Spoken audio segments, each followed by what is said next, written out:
In this last video, we're going to take a look at how all of this translates into HMIS. Depending on how the client answers the ROI, you as the HMIS user might need to make certain adjustments to the client security settings. I'll be showing you how to do intakes for clients in a later video, but for now, just follow along. The basic client information page is the place where you are going to find the security restrictions for your client.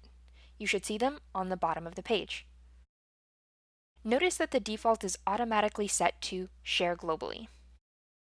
Let's say that your client signed the ROI and they agree to share their information within HMIS. You can then leave the security restriction default at Share Intake Globally. This means that the client's information will be seen by other agencies using Texas Balance of State COC's HMIS. What if your client responds that they do not wish to share their information in HMIS? If this is the case, then you must manually change the security setting to Restrict to Organization. This means that the client's data is only seen by HMIS users of your organization. No other organization using our HMIS would be able to find the client. I want to take this moment to address runaway homeless youth grantees and their RHY clients. Data can only be shared if written consent is obtained from the parent or legal guardian of a youth who is under the age of 18. If written consent can't be obtained for the minor, then the client must be set to Restrict to Organization. If the client is a youth who is 18 and older, they can sign their own ROI. For this example, I'm going to leave my client at Share Intake Globally. Let's take a look at the Family Members page now. This page lines up with the Children's Names box on the paper ROI. If the head of household indicates that they do not want their children's data shared by signing inside the box, then you must scroll to the far right of the page and change the security setting for each child to Restrict to Organization.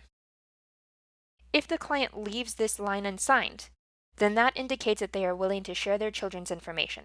In this case, leave the security restriction at its default. Share Intake Globally. These security restrictions can be changed and updated as needed. If a client security status needs to be changed, you can do so by clicking on the Edit Client menu option in the Case Management submenu. This will take you to the basic client information page, which you will typically see during the intake. And you can change the security restriction on the bottom of the page. If the security restrictions for children or other family members need to be changed, you can click on the Family Members menu option, scroll to the far right of the page, and change the security restrictions as necessary. The last thing we'll cover in this video is the client's information release number or their ROI number. To find this number, hover over Edit Client, and then click on Information Release. Note that this menu option will only be available to the organization that first created the client record. The most important field on this page is the Information Release Number field. You will want to make sure that the Information Release Number is set to 10,001, which is the default. This number is Texas Balance of State COC's special ROI number in HMIS. If this number is anything other than 10,001, then the client's information will not be shared regardless of what their security setting is. For old client records, you may see that this number is 1 instead of 10,001. If you notice that information is not being shared with other agencies, and it should based on the client's ROI, then this is the first place to check. The security restrictions for clients are just one layer of security in HMIS.